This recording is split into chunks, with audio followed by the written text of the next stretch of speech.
गिबियाव बिएन बड' निउस चेनेलाव बयखौ बरायबाय। चेनेलाव गोदानब्ला अननानै चेनेलखौ साबस्क्राइब खालाम आरो खौरांखौ मोजां मोनोब्ला लाइक खालामना हो। दानिया खौरांखौ जोबजासिम फारियै खोनासंलांदो। देग्लायनि मेट्रिक आनजादनि रिजाल्टखौ सेबाया मैया फोसावबाय। देग्लायनि मेट्रिक आनजादनि फोसावनायनि उनाव गासै जिल्लाफोरनि गेजेराव चिरां जिल्लानिफ्राय बयनिख्रुइबो बांसिन जौखोन्दोआव उथ्रिसारनो हादों।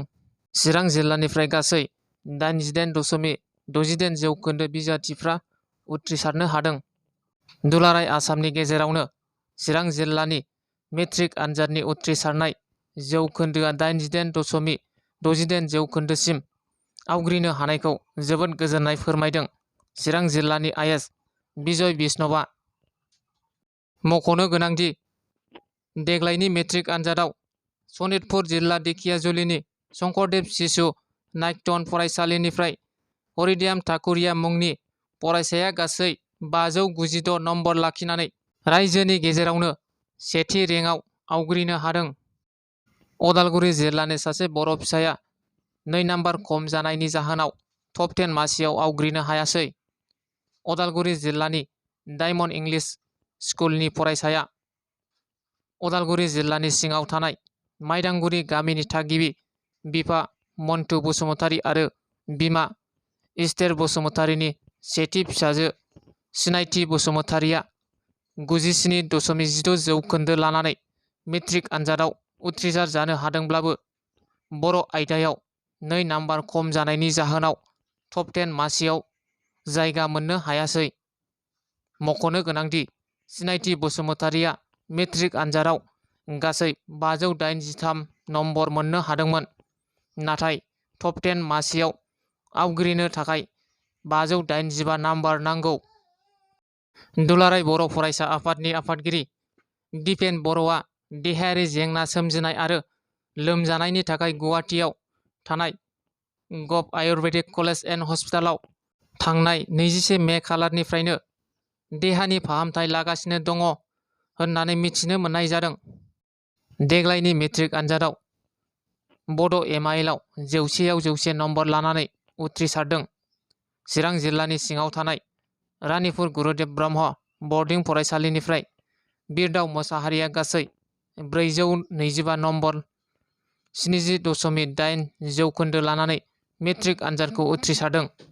मख'नो गोनांदि रानिपुर गुरुदेब ब्रह्म बर्डिं फरायसालिनि बिरदाव मोसाहारिया बड' एमआइएलआव 100आव 100 नम्बर लानानै सेथि मासियाव मेट्रिक आनजादखौ उथ्रिसारदों।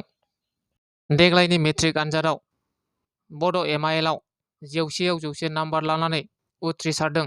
सुजुखा बसुमतारीया चिरां जिल्ला बिजनीनि सिङाव थानाय मंगलियान नवापारा गामिनि थागिबि जोमै बसुमतारी आरो अनिका बसुमतारीनि आंगो फिसाजो।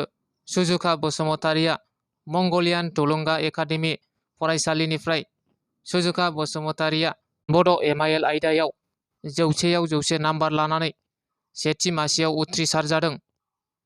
गासै 80 जौखोन्दो मोनब्रै आयदायाव लेटार लानो हादों। सुजुखा बसुमतारीया बे मोनब्रै आयदानि गेजेरावनो बड' एमआइएल आयदायाव 100आव 100 नम्बर लानो हादों आरो सुजुखा बसुमतारीया फोरोंगिरि आरो बिमा बिफाखौ जोबोरैनो साबायखर बावदों आरो गोबां गोजोननायबो फोरमायदों।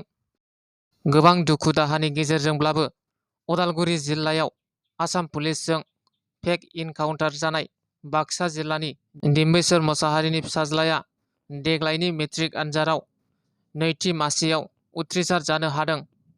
मख'नो गोनांदि मेट्रिक आनजाद सोलिफुनाय समावनो फेक इनकाउन्टार खालामजाना गावनि बिफा गोमाजादोंमोन।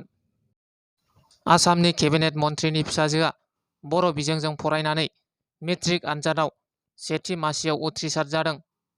मन्थ्रि इउजि ब्रह्मनि आंगो फिसाजो माइदां सोरां ब्रह्मआ बर' बिजोंजों फरायनानै इउएन एकाडेमि क'क्राझारनिफ्राय मेट्रिक आनजादाव मोनथाम आयदायाव फारियै बड', इंलिश आरो सानखान्थि आयदायाव लेटार मोननानै 82.6 जौखोन्दो मोननो हादों। बिथां मन्थ्रि इउजि ब्रह्मनि फिसाजोआ बर'आव 92, सानखान्थियाव 81, इंराजियाव 92, बिगियानाव 74, समाज बिगियानाव 76, एडभान्स मेथामेटिक्सआव 79 नाम्बार लानानै उथ्रिसारनो हादों। दिनैनि खौराङा बेखिनियानो। गोजोन्थों।